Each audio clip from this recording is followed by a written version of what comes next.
Hi, my name is Natalie Helm and I'm principal cellist of the Sarasota Orchestra, and I want to spend this time with you talking about the art of practicing and how to develop your own practice routine. So we're going to spend the next chunk of time together, and I'm going to share with you what has worked for me in the past, kind of all the different practice techniques that I pick and choose from, and hopefully you will find some of this useful for yourself to add to your practice routine. So the first thing that I do before I even sit down to practice is decide what I'm going to get done for that time.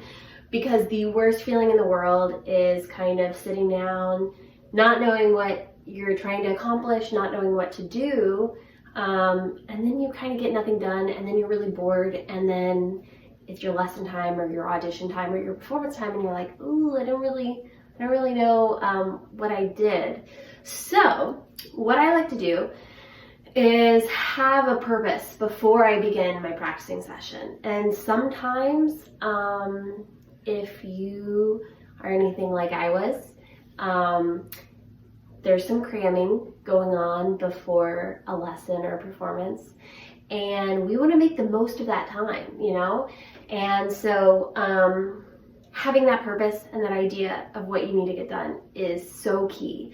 And a lot of the times it's not about how much time you put in, quality versus quantity, right? So if we have 15 minutes of good practice every day or 5 days a week or whatever your schedule is, that is so much more important than like 2 days of an hour-long practice, because you're gonna be focused, you're gonna get focused work done, and yeah, you'll see huge results a lot quicker.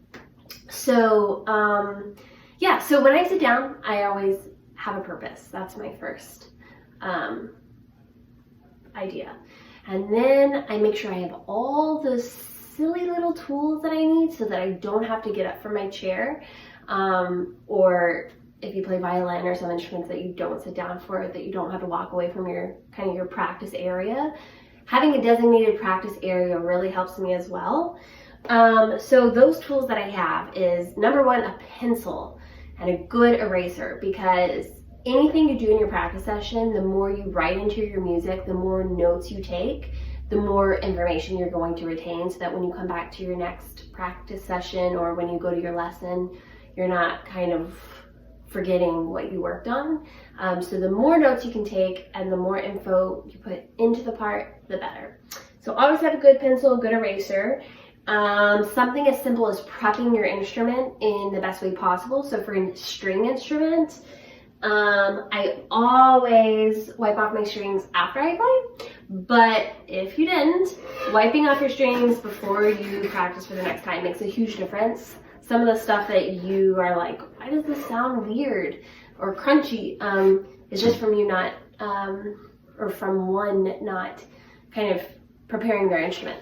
So always wipe off the strings if you're a string instrument. I'm sure there's other prep techniques that when they're brass used as well, percussion, that you can kind of use to prep your instruments. The other thing, of course, is rosin. And a lot of my students forget this stuff all the time. And I swear it's gonna make a big difference if you just put a couple strokes of rosin on every time you practice. You definitely don't want to over rosin, because that will have the reverse effect. But wipe off the strings, put on rosin, tune the instrument. Make sure it's perfectly in tune,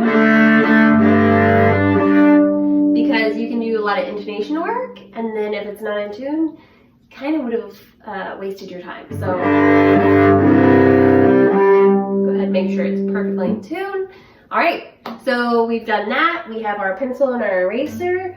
We have our handy metronome. Now this is a very intense metronome, and I do not expect that many other people like metronoming as much as me. However, it's a really good practice tool. So make sure you have some sort of app on your phone. There's tons of metronome apps that you can find for free online.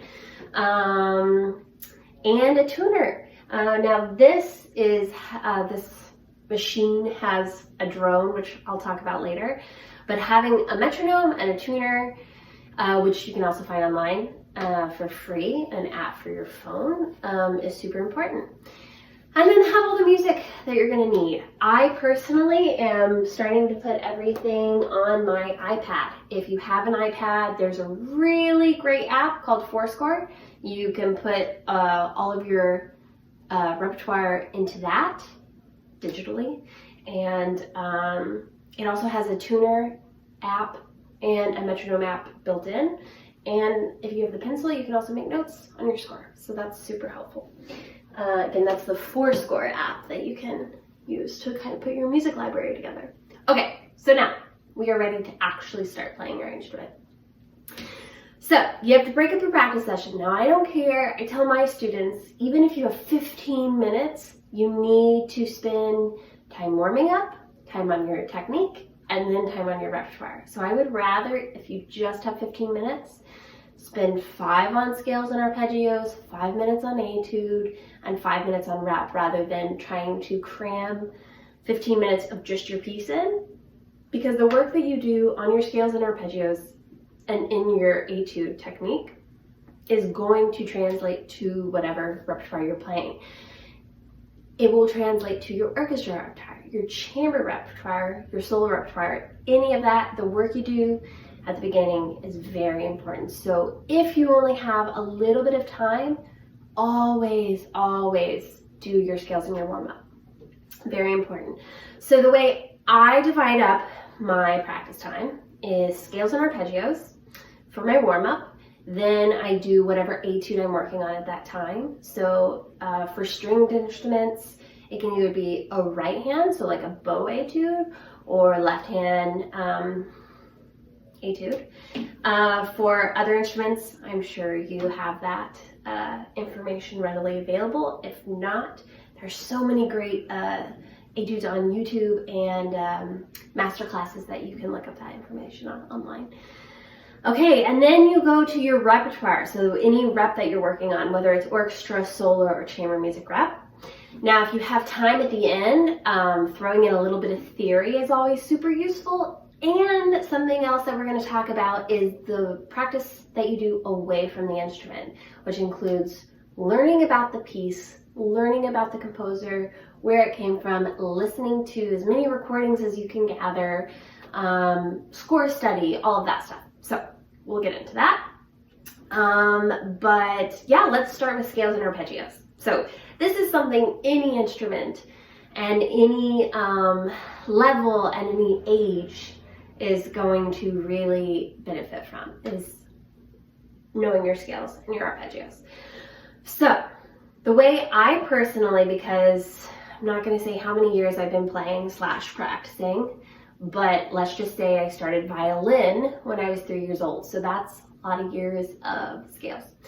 There's only so many keys you can learn, right? So you would say you probably already know your scales and arpeggios. So what do you do every day? So mixing it up is key. So a lot of times your teacher will assign you a scale for the week, and that's great. But once you learn that scale, what are you going to do with it so that it keeps challenging you in different ways? You can add bowings to it. So instead of, I'll just start with C major.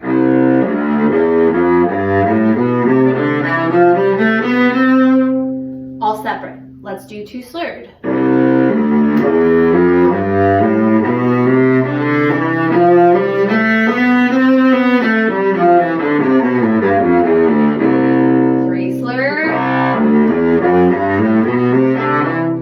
Idea. 4 slurred, 5 slurred. 5 slurred is really difficult. And I think you can do this on like wind and brass too, probably with the articulation. So that changing up the bowings really makes stuff more difficult and challenges you. Throwing in different articulations. Spiccato, using the whole bow, dividing the bow up exactly in half when you're doing 2 slurred. starting up bow, pizzicato. There's all different things you can kind of throw in to mix things up a bit. Let's see, what else can you do? I like to have a routine, so I personally go through all of at least the major scales when I'm practicing. So I have this little technique of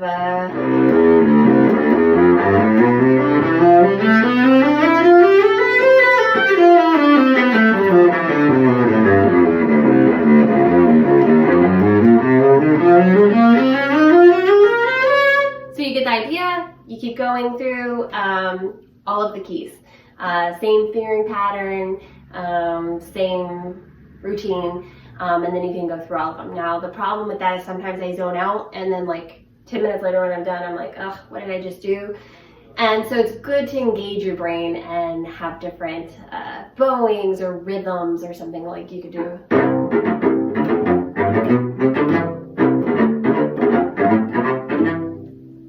Think about all of the possibilities. And there are rhythm sheets and bowing sheets online that you can also pick up and get some ideas so you don't have to be so kind of on the spot with that stuff. Okay, and then if you can, what I like to do with my students is kind of throw in some theory to that. So we talk about the relative minor, relative major of those keys, and we also play, because a lot of times we forget to play the minor keys. We spend a lot of time on the major, but the more advanced your repertoire gets in orchestra or otherwise, you're going to be playing in minor keys. So it's always good to kind of pair the major with its relative minor key. So that's something you can look at as well. So after you've done your scales and arpeggios, then it's time to move on to your etudes. Now, if your teacher is assigning you an etude, it's most likely something that you need to work on. If you want to figure out different etudes, it is so easy to go online and figure that out. So say you're a string player, say you're a cellist, and you really want to work on thumb position, but you don't know what etude to do. Just go on Google thumb position etudes for cello, and it will show you exactly what to purchase or what to print out, and that's what you'll work on. So any technique, say you really want to work on your spiccato, same thing, go online and etudes for violin or viola, spiccato, or cello bass, and it will tell you what etude books to look for. I would say I like to spend kind of a week on an etude if it's really difficult, just to really solidify whatever technique I'm learning at that time. If you're a wind, brass, percussion instrument, I'm sure there are different articulations that you can work on as well, different fingering patterns that you can find your own etudes, and spend a good solid chunk of your practice time on the scales and arpeggios and the etude, because I promise you that stuff will translate into your other repertoire. So now we have come to our repertoire portion of practice, finally. So I am a super type A, for those of you who know what that means. It means a very precise and organized, and I love lists, and I love checklists, and I love checking stuff off. So I'm a very type A type of person, and I like organizing my whole practice routine, obviously. And one of the things that I have that helps me organize how I approach a piece of music is I have my own little practice chart. So when I get a piece, or when I need to practice a piece, I divide the piece up into however many chunks I feel appropriate, whether it's by phrase, or by line, or by section, or by every 10 measures, or whatever you think appropriate is for your piece. Divide it up into little chunks so that it's much more manageable. And you can put that atop the across of the page, on top, across, going on top of the page. And then going down is going to be the things that you're going to focus on one at a time, so that we're not so overwhelmed as to why can't I get this technical passage better? So the first thing that I work on is my intonation, because for cellists especially, that's something that's really difficult, because our fingerboard is so long that there's a lot more margin for error, right? So a whole step for us looks like that, which is a lot of places I could put my finger in the wrong place. So intonation is something I like to work on first. And for me, I love practicing with a drone.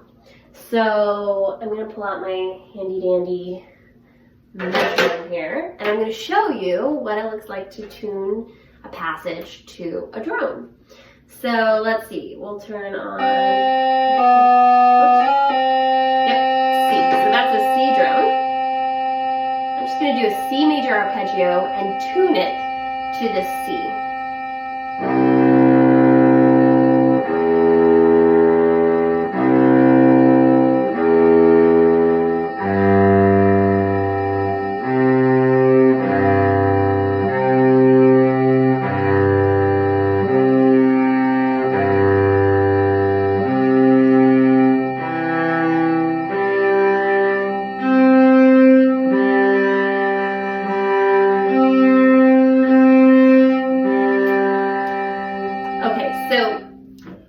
That can get a little annoying sometimes, especially if you have dogs in your place.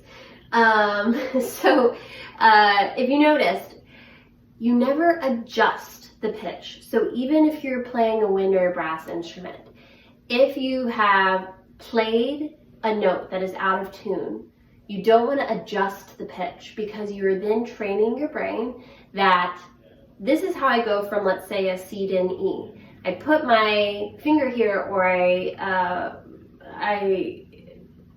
blow this pitch, and then I adjust it, okay? And we don't want to train our brain that that is the correct. We want to train our brain that we go from a C to an E, perfectly in tune. So anytime you miss, you always want to acknowledge whether it was sharp or flat. And sometimes you have to kind of hold the incorrect pitch a while so that you can hear if it's sharp or flat. Take note of that. Go back to the note right before and try to correct your mistake and hit the pitch right in the center. Now, once you hit it right in the center, that's not the only time you have to do it. You have to practice that at least 3 times, preferably 10 and more, of course. So really training your muscles. All we're doing when we're practicing is we're just training our muscles. And so if we train it to play, like for instance,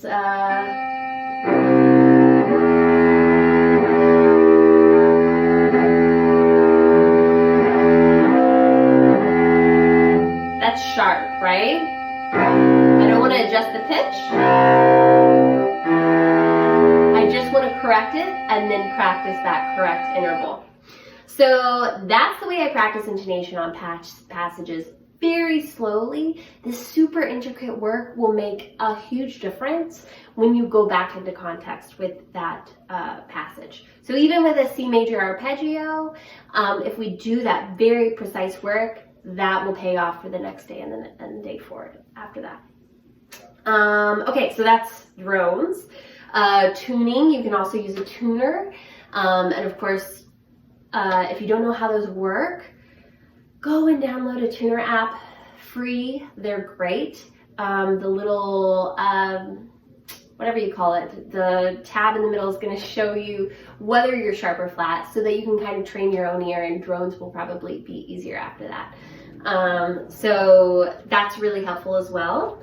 Then I want to kind of just reinforce that slow practice is the go-to practice for anything, for any instrument. If I were to tell my students to do one thing when they practice, I would just say practice slowly, right? Now, the problem is a lot of us practice a passage slowly, not the way that we would play it in tempo. So for instance,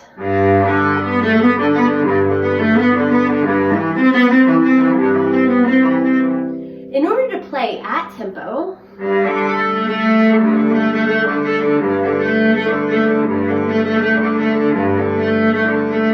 my bow arm very smooth.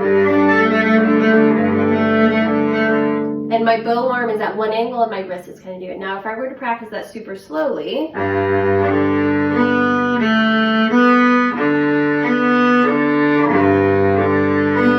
making large movements with my arm.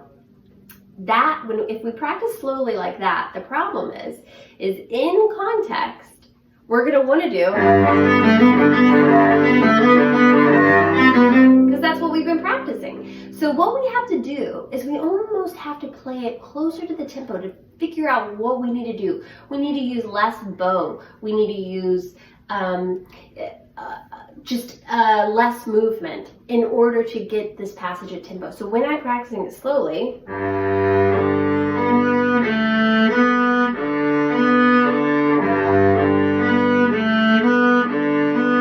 I'm making the exact same movements that I'm going to make in tempo, just at a slower tempo. And that is very important, because if we practice it slowly and correctly, when we get into tempo, it's going to be that much more difficult. So always be aware, when you're doing slow practice, try to know how you're going to, what your finished product is.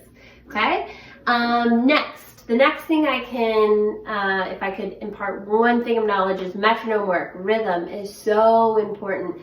Having this constant pulse, being able to pick tempos out of the air is such a needed and important skill as a musician. Having that constant pulse, it's important to us to have when we're playing by ourselves. It's important to us to have when we're playing, especially in an ensemble, especially in orchestra. These are all really important things.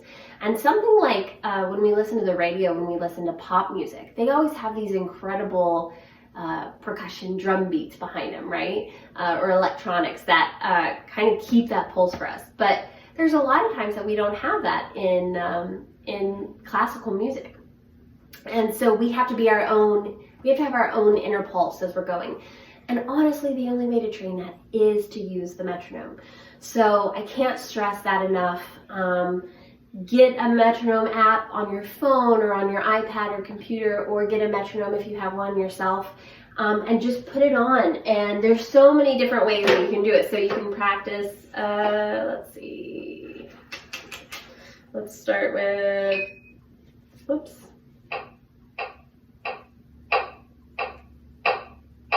This can also get very obnoxious, but you can also zone out to it. So.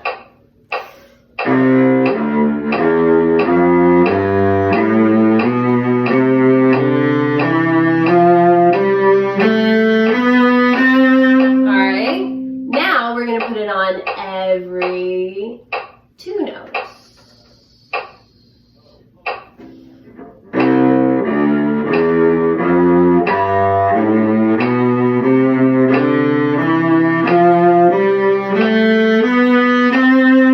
Obviously, the goal is to get down to where you're able to play. This is a little bit of a different tempo, but the more notes between the clicks, the better. So.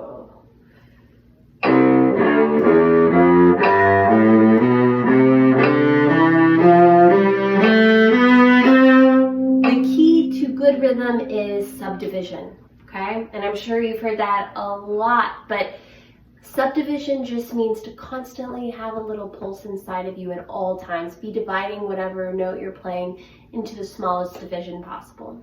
That's your metronome work, okay? If you're doing a fast passage that you need help with fingering, like let's just do the scale again.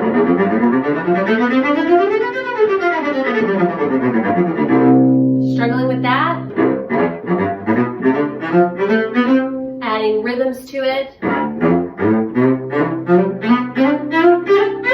Adding bowings to it. Whatever you can do to make it more difficult, so when you come back to the normal bowing that's marked, or the normal tempo that's marked, it's even easier. Okay, next, when you're approaching a piece, something that's, I think, kind of gets looked over a lot is how we're going to phrase it. because that decides a lot of technical things too.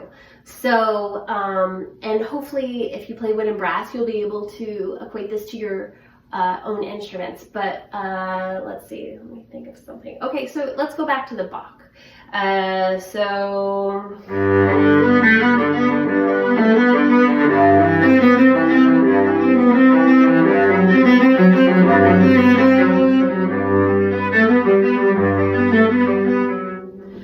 I have this long phrase that was 4 bars, and I need to decide how I'm gonna kind of make it not this straight thing, right?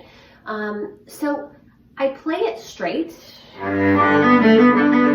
with no dynamics.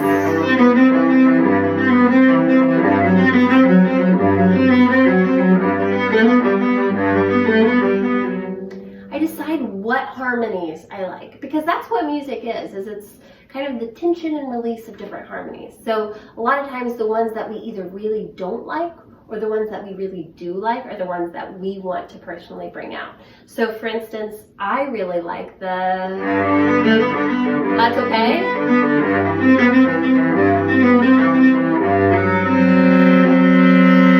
I love that harmony.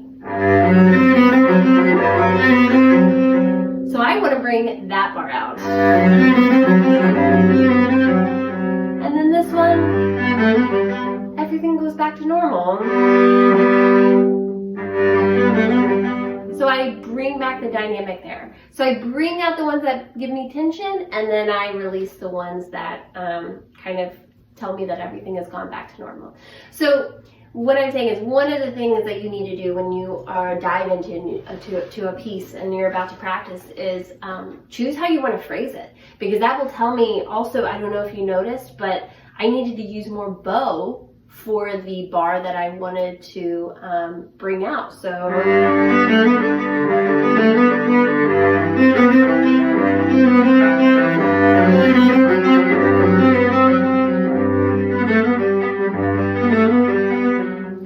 deciding how much bow to use, how much pressure to use, where you want to play between the fingerboard and the bridge. I know this is a lot of string player talk, but hopefully you can put this into words of wind supply and breathing and stuff like that as well. So that's very important. Now, something else that we should talk about as string players is cleaning up all those little sounds that you hear, and that can be because you aren't using the right bow distribution. So you're using too much bow or perhaps too little bow. So kind of thinking about that, and also thinking about your string crossings. Are you preparing the different tensions of each string? Are you preparing the bow, how the bow angle changes? These are all little things that you can think about while you're practicing. If you hear a sound that you don't like, kind of break it apart and figure out the mechanics of it, and that should help you. Something else that is really important is being relaxed, and I'm sure we can all agree, no matter what instrument we play, having that relaxed state is key to getting where we want to be. So for instance, I don't know if you've noticed, I have one leg back like this, and I've chosen, I know a lot of people teach both feet flat on the floor, and I'm sure and it helps me sometimes to do this, but for me, I've decided that this leg back really helps me. So just being aware of what is our most relaxed state. Where can we kind of depend on where our weight is, how our muscles are breathing, how our neck is, our chin is. I found that I hold a lot of tension in my eyebrows. So for instance, sometimes I have a sticky note on my stand that says, relax your eyebrows. And I'm like, oh yeah, I am. So if a passage gets hard, I kind of furrow my brow. And I've learned that I can execute it a lot better if I relax my face, because wherever the tension is being held isn't great for the finished product. So that's something else you can look into. Vibrato is something that it's a decision that kind of needs to be made in the practice room. And so we can decide where we want to use vibrato, where we want to kind of have a clean tone. So you can see that there's a lot of little things that we can become very overwhelmed with, but if we divide them down one at a time and you say, you know what, I'm just going to work on finding my best relaxed state today. That's my goal. That's what I'm going to accomplish in my practice session today. That will be so much huger than rather, I'm going to learn this whole page and I'm going to have it perfectly in tune and I'm going to have it up to tempo and I'm going to be relaxed. A lot of times it's just too overwhelming and then we get really bogged down because we feel like we haven't executed our practice goal for that day. So instead, if you figure out how to be relaxed, the next day you can go at it again. You can be motivated by the fact that you did accomplish something, go in the next day and attack the next goal. So that's a lot of ideas. I hope you were able to kind of sift through them, choose some that are going to work well for you.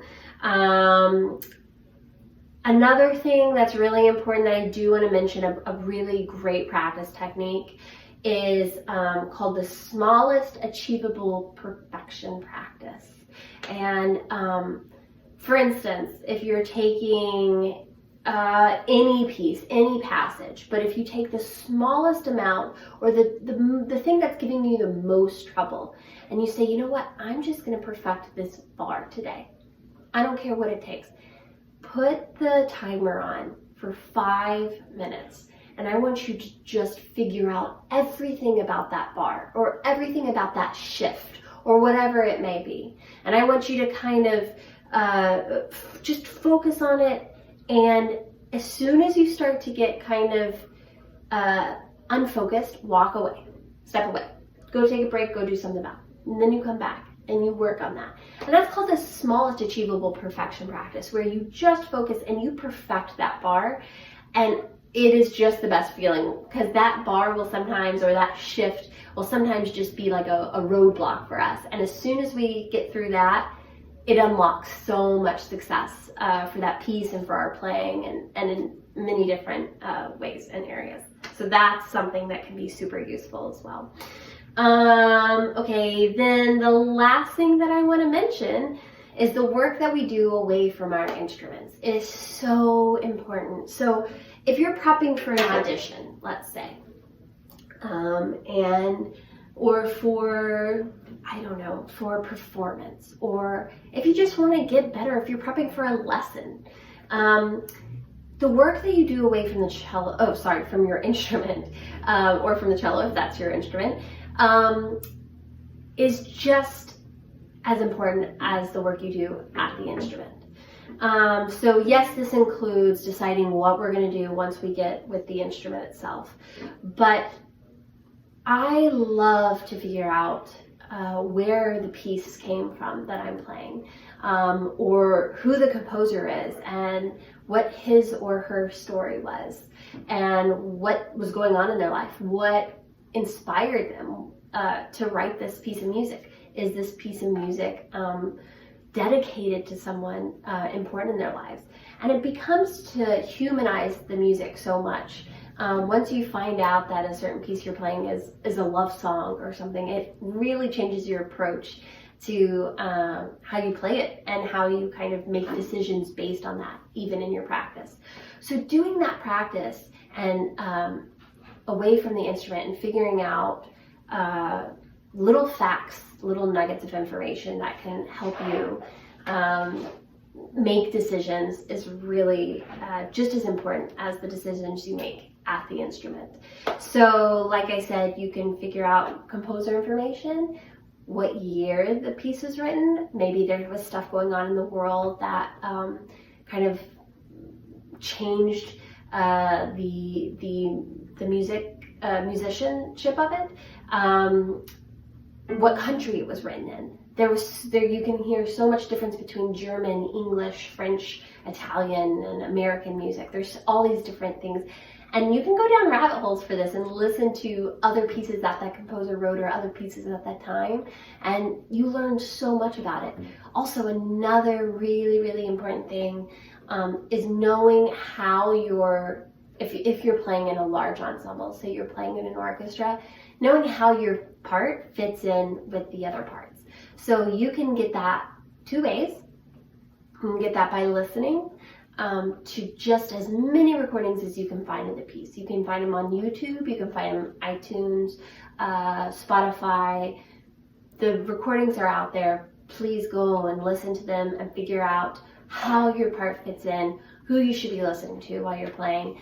And then the other thing you can do, if you really love to get kind of nerdy about it, is ask to see the score. And if you don't know how to find that, ask your teacher or your conductor, and they will be so excited that you asked to see the score and see how your part fits in with the other people. And like I said, it's just as important as the work you do at the instrument, because as soon as you know that you do have the melody or you do not have the melody, that's gonna change your approach to your part.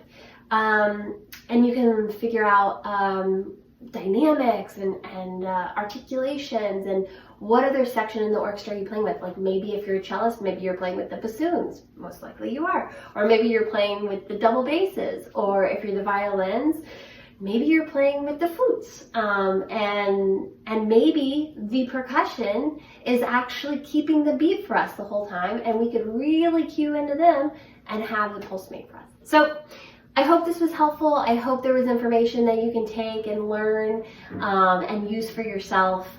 Please, if you have any questions, I'm sure you can find a way to contact me through Allison.